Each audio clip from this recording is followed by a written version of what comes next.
महाकाल की जितनी महिमा कही जाए उतनी कम है। ब्राह्मण कुमारों की रक्षा करी, दूषण दैत्य का वध किया और महाकाल रूप से प्रकट हुआ। इसके पश्चात एक और लीला है। बाबा भोलेनाथ के लाखों उदाहरण हैं, जिसमें बाबा भोलेनाथ अपने भक्तों की कृपा, भक्तों की रक्षा करने के लिए इस पृथ्वी पर अनेक रूपों से अवतरित होते हैं। हम आप थोड़े से संकट में दुखी हो जाते हैं, पता नहीं क्यों भगवान मेरी ही नहीं सुन रहे, पता नहीं क्यों भगवान हमसे नाराज हैं। भगवान तो आपकी कल भी सुनते थे, आज भी सुनते हैं, पर विचार करो आपने भगवान के कितने सुने। भगवान ने जो नियम बताए उनमें से कितने नियमों का पालन किया आपने। आपने भगवान की कितनी बात माने, कितना व्रत किया, कितना तप किया, कितना दान किया, कितना यज्ञ किया। आपने भगवान के लिए क्या किया जो भगवान को दोष लगाने चले जाते हो। जो व्यक्ति भगवान को दोष लगाता है ना, उसकी समस्याएं कभी समाप्त नहीं होती। ध्यान दीजिएगा, समस्याओं से वही दूर हो सकता है, समस्याएं उससे दूर भाग सकती हैं जो बाबा महादेव पर विश्वास करे, जो उनकी भक्ति निरंतर करे। और एक विशेष बात, जो शिव के भक्त होंगे, शिव भक्तों को आप जहां भी देखोगे प्रसन्न दिखेंगे, मस्त एकदम, मस्तक पे बाल में त्रिपुंड और एकदम प्रसन्न अवस्था, हर एक समय प्रसन्न रहेंगे। ऐसे ही बाबा भोलेनाथ का जो भक्त होता है, तीनों लोकों में उससे कोई जीत नहीं पाता, वो विजयी होता है। ऐसे एक उज्जैन के राजा थे चंद्रसेन, बहुत ही महान धर्मप्रिय, कर्मनिष्ठ, योगनिष्ठ राजा, बड़ा ही न्यायप्रिय शासन। इनके एक मित्र महादेव के गणों में प्रमुख थे, उनका नाम था मणिभद्र। ये इतने बड़े राजा चंद्रसेन इतने बड़े शिव भक्त थे कि बाबा भोलेनाथ के जो गढ़ थे वो चंद्रसेन के मित्र थे। अब समझिए कितने उच्च क्वालिटी के शिव भक्त। किसी समय इन मणिभद्र ने प्रसन्न होकर के राजा चंद्रसेन को कौस्तुभ मणि के समान, दिव्य सूर्य के समान प्रकाश प्रदान करने वाली सुंदर एक मणि प्रदान करी। राजा, आप राजन हो और शिव के प्रिय सेवक हो, भक्त हो, आपके पास कुछ होना चाहिए। मणि दिया। राजा चंद्रसेन ने मना किया पर मणिभद्र नहीं माने। नहीं, आपको तो ये धारण करना ही पड़ेगा। महाराज चंद्रसेन ने मणि धारण करी और पृथ्वी पर एकलौती वो मणि थी, जहां जाए तो लगे कि साक्षात सूर्य भगवान आ रहे हैं। जो भी उस मणि को देखें पाने की इच्छा करे, काश ये मणि मेरे पास होती।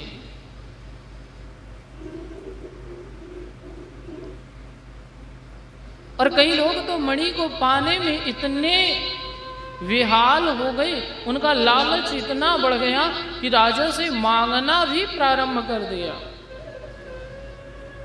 महाराज चंद्रसेन ने निवेदन किया, भैया ये कोई साधारण मणि होती मैं आपको दे देता, पर ये बाबा भोलेनाथ का प्रसाद है, ये उनके गण साक्षात मणिभद्र ने मुझे प्रदान करी है। अगर ये मणि मैंने आपको दे दी तो कहीं बाबा भोलेनाथ के प्रसाद त्यागने का अपराध ना मेरे ऊपर हो जाए।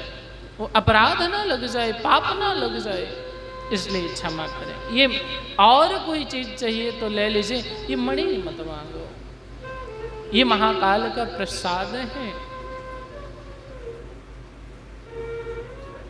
पर राजा भी कलयुगी कहाँ मानने वाले।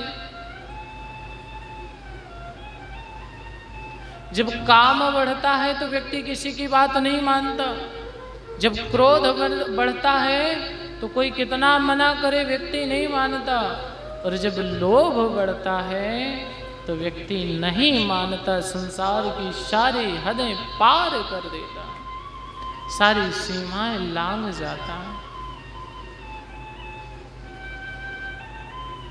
संपूर्ण राजा एकत्रित हुए। देखो चंद्रसेन को मणि का बड़ा अभिमान है, तो ये काम करो, क्यों ना चंद्रसेन को युद्ध में जीत लिया जाए,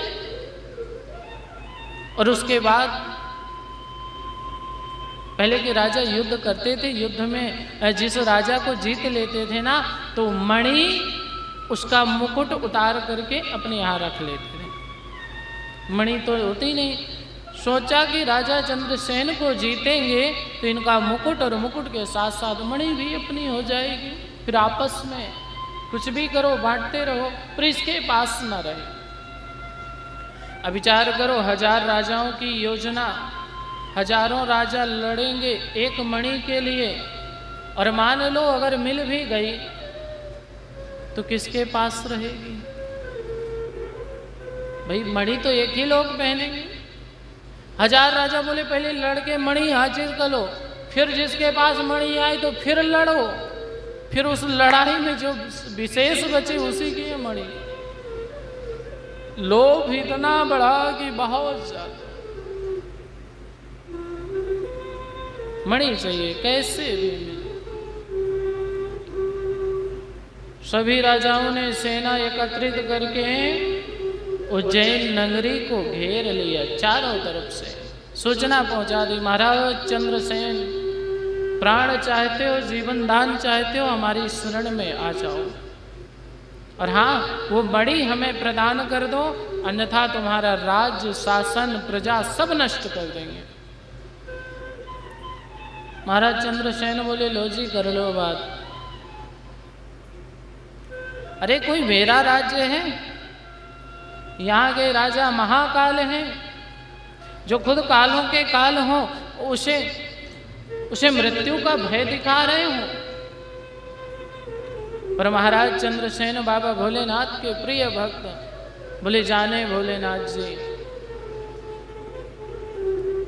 इस कथा से आप अनुमान लगा सकते हो कि बाबा भोलेनाथ अपने भक्त के लिए क्या कुछ नहीं करते, कितनी दया करते हैं, कितनी देख रेख करते हैं अपने भक्त की, किस प्रकार से भक्त को कष्ट से निवारते हैं। महाराज चंद्रसेन बैठ गए, बैठ करके महाकाल के यहाँ मंदिर जाकर के खूब पूजा करी, खूब ध्यान लगाया, रात्रि दिन महादेव का विस्तृत अभिषेक किया, हर प्रकार से अष्टपहर की आरती करी, पूजन किया, ध्यान किया। इतनी भक्ति करी, इतनी भक्ति करी, महादेव प्रसन्न हो गए। महाराज चंद्रसेन की भक्ति भजन यहाँ चल ही रहा था, उस विधि को वहीं कोने कुतरे खड़े हुए एक ग्वालिन ने देखा।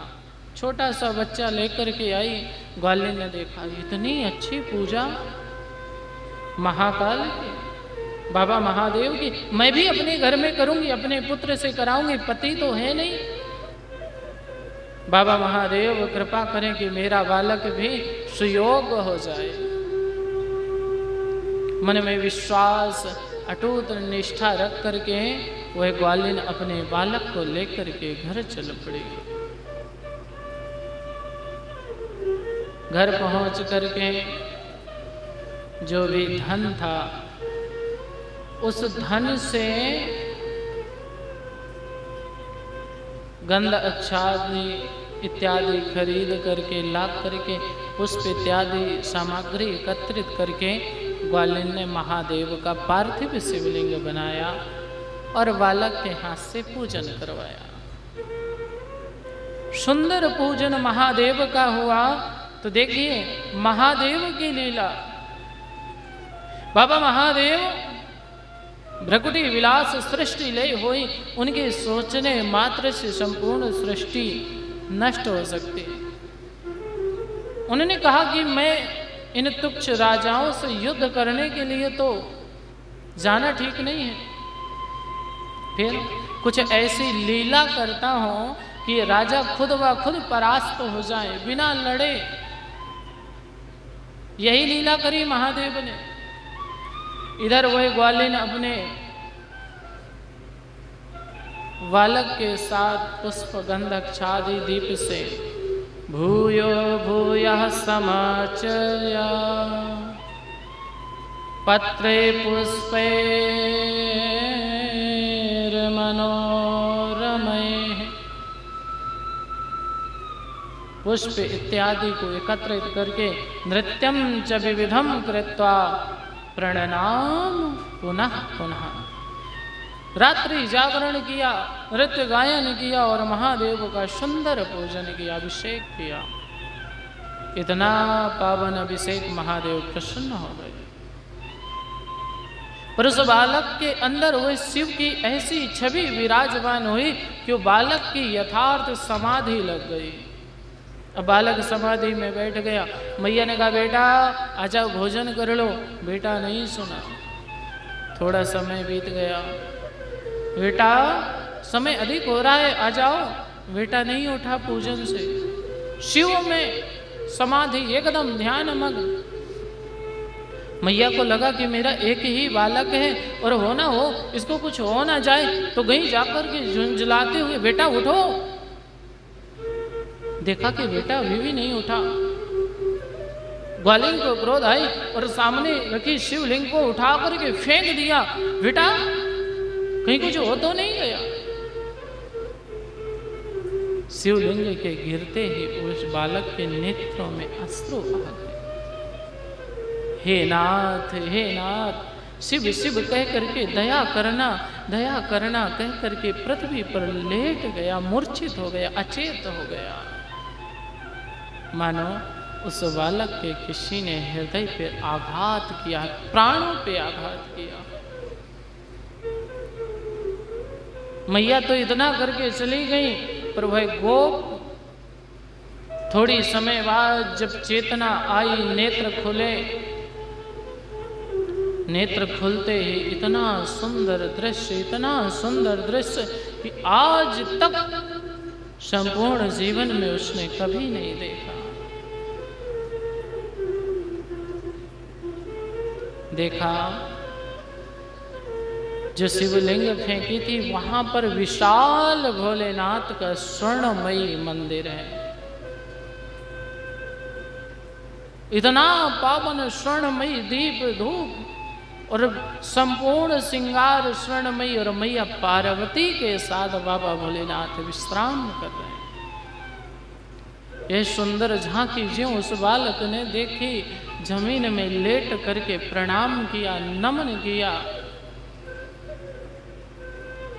मैया को बुलाया, मैया ने भी देख करके प्रणाम किया, और ज्यों उस बालक ने घर की ओर दृष्टि डाली, उस बालक की घास फूस की कुटिया स्वर्णमयी महल में परिणित हो गई।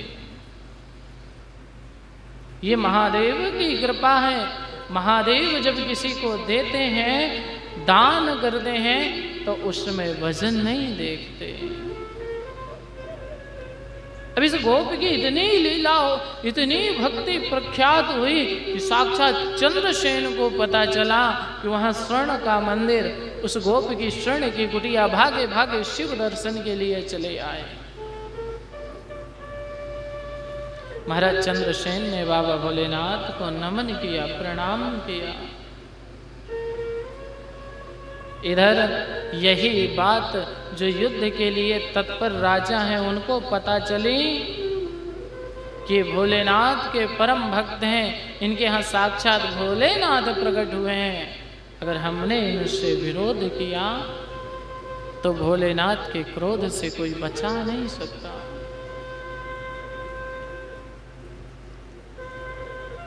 समस्त राजाओं ने मैया उसी समय अस्त्र शस्त्र त्याग दिए और सबके सब प्रेम भाव हो करके शिवमय हो करके महाराज चंद्रसेन करके पास आए और बाबा भोलेनाथ के दिव्य दर्शन प्राप्त किए। सभी ने क्षमा मांगी। जिसके नाम मात्र से शत्रु अपना शत्रुत्व भाव छोड़ दे वही तो मेरे महाकाल हैं। तक्षण उसी समय अनंत बलवंत संत श्री हनुमंत लाल जी महाराज प्रकट हो गए। बोले हनुमान जी महाराज की। उन्हें देख करके सब राजा महाराजाओं ने प्रणाम किया और थोड़ा डरे भी कि ऐसा तो नहीं भोलेनाथ ने इनको भेज दिया ये हमें दंड दें। श्री हनुमंत लाल जी महाराज ने सभी की ओर कृपा दृष्टि से देखा और उस गोप को गले से लगा लिया। सभी को कहा देखो इस गोप को बड़े स्नेह बड़े प्रेम से रखना। क्यों? क्योंकि इसी गोप की 8वीं पीढ़ी पे परम यशस्वी जो भगवान के भी लीला अवतरित पिता होंगे उनका जन्म होगा। अब इसे वरदान समझो या भविष्यवाणी। श्री हनुमंत लाल जी महाराज ने बोला और वही वरदान सत्य हुआ। आज से इस गोप का नाम श्रीकर होगा। श्रीकर नाम से जाना जाएगा। तब से वह श्रीकर भगवान भोलेनाथ की परम सेवा परम भक्ति करने लगा और उसी गोप की 8वीं पीढ़ी में श्री नंद जी महाराज का जन्म हुआ और उनके यहाँ भगवान स्वयं श्याम सुंदर श्री कृष्ण आए। भगवान भोलेनाथ की परम महिमा है, जितनी कही जाए उतनी कम है। सभी राजा महाराजाओं ने प्रणाम किया, पैर भाव त्याग करके अपने गृह को ओर प्रस्थान किया और इस पृथ्वी पर सदगति प्रदान कराने वाले साक्षात देव